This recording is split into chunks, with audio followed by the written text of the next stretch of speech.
সমুদ্রে বড় বড় পাথর ফেলার কারণে হাজারো মাছের প্রাণ বেঁচে যায়, কিন্তু কিভাবে? আসলে সমুদ্রে মাছ ধরার একটি পদ্ধতি রয়েছে যাকে বলে বটম ট্রলিং। বটম ট্রলিং পদ্ধতি সমুদ্রের উপর এমন প্রভাব ফেলে যা খুবই ক্ষতিকর, আর এই পদ্ধতি থেকে মাছদের বাঁচাতে পানিতে বড় বড় পাথর ফেলা হয়। এর ফলে কেউ সমুদ্রের নিচে জাল টানতে পারবে না। সাধারণত বটম ট্রলিং পদ্ধতিতে একটি বিশাল ও ভারী জাল সমুদ্রের তলদেশ দিয়ে টেনে নিয়ে যাওয়া হয়। উদ্দেশ্য হলো সমুদ্রের গভীরে বা তার কাছাকাছি থাকা মাছ এবং অন্যান্য সামুদ্রিক প্রাণী ধরা। কড, হ্যাডক, চিংড়ি ও ফ্লাউন্ডার মাছ ধরার জন্য প্রায়শই এই পদ্ধতি ব্যবহার করা হয়। শুরুতে বটম ট্রলিংকে দ্রুত বেশি মাছ ধরার একটি ভালো উপায় বলে মনে হতে পারে, কিন্তু সত্যিটা হলো এই পদ্ধতিটি বর্তমানে পৃথিবীর অন্যতম ক্ষতিকর মাছ ধরার কৌশল হিসাবেই পরিচিত।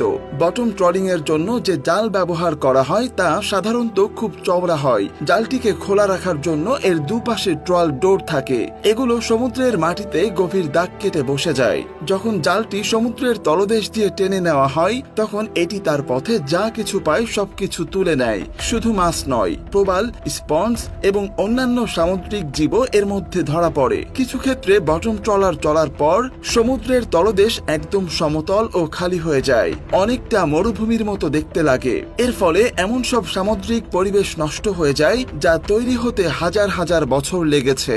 এই গভীর সমুদ্রের বাসস্থানগুলোতে অনেক বিরল ও অজানা প্রাণী বাস করে, যাদের পৃথিবীর আর কোথাও পাওয়া যায় না।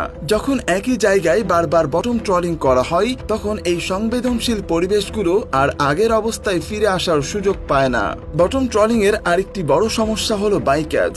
বাইক্যাচ মানে হলো যেসব সামুদ্রিক প্রাণী যারা মাছ ধরার প্রধান লক্ষ্য নয় কিন্তু অনিচ্ছাকৃতভাবে জালে আটকা পড়ে। এদের মধ্যে থাকতে পারে কচ্ছপ, হাঙর, ডলফিন এবং অন্যান্য ছোট মাছ যা বিক্রি করার মতো বড় নয়। এই প্রাণীগুলোর বেশিরভাগই প্রাণ হারায় এবং সেই অবস্থায় আবার সমুদ্রে ফেলে দেওয়া হয়। এটি কেবল অপচয় নয়, অত্যন্ত ক্ষতিকর।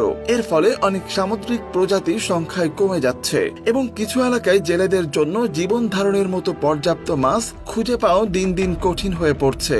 সবচেয়ে উদ্বেগের বিষয় হলো বটম ট্রলিং শুধু উপকূলের অগভীর পানিতেই নয়, এটি গভীর সমুদ্রেও করা হয়। কখনো কখনো সমুদ্র পৃষ্ঠ থেকে 2000 মিটারেরও বেশি গভীরে।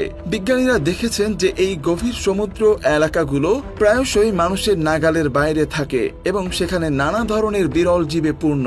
কিন্তু বটম ট্রলার মাত্র একবার জাল ফেলেই এই এলাকাগুলো নষ্ট করে দিতে পারে। প্রবাল প্রাচীর যা বছরে মাত্র কয়েক মিলিমিটার বাড়ে এবং শত শত বছর ধরে টিকে থাকে, তা মিনিটের মধ্যেই চূর্ণ বিচূর্ণ হয়ে যেতে পারে।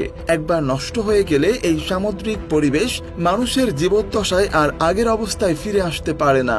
বটম ট্রলিং জলবায়ুর জন্য ক্ষতিকর। বনভূমির মতো সমুদ্রের তলদেশও প্রচুর পরিমাণে কার্বন জমা করে রাখে। যখন ট্রলারগুলো তাদের ভারী জাল সমুদ্রের তলদেশ দিয়ে টেনে নিয়ে যায় তখন তলদেশের মাটিতে জমে থাকা কার্বন পানির সাথে মিশে যায় এবং অবশেষে কার্বন ডাই অক্সাইড গ্যাস হিসাবে বাতাসে ছড়িয়ে পড়ে। এটি বৈশ্বিক উষ্ণতা বৃদ্ধিতে সাহায্য করে। তাই বটম ট্রলিং শুধু সামুদ্রিক জীবনের জন্যই নয়, আমাদের পুরো গ্রহের স্বাস্থ্যের জন্য একটি হুমকি। গবেষণা অনুযায়ী বটম ট্রলিং এর কারণে প্রতি বছর যে পরিমাণ কার্বন নির্গত হয় তা কয়েকশো মিলিয়ন গাড়ির নিঃসরণকৃত কার্বনের সমান। এই বটম ট্রলিং বন্ধ করার জন্যই সমুদ্রের পানিতে পাথর ফেলা হয় যাতে জাল টানা না যায়।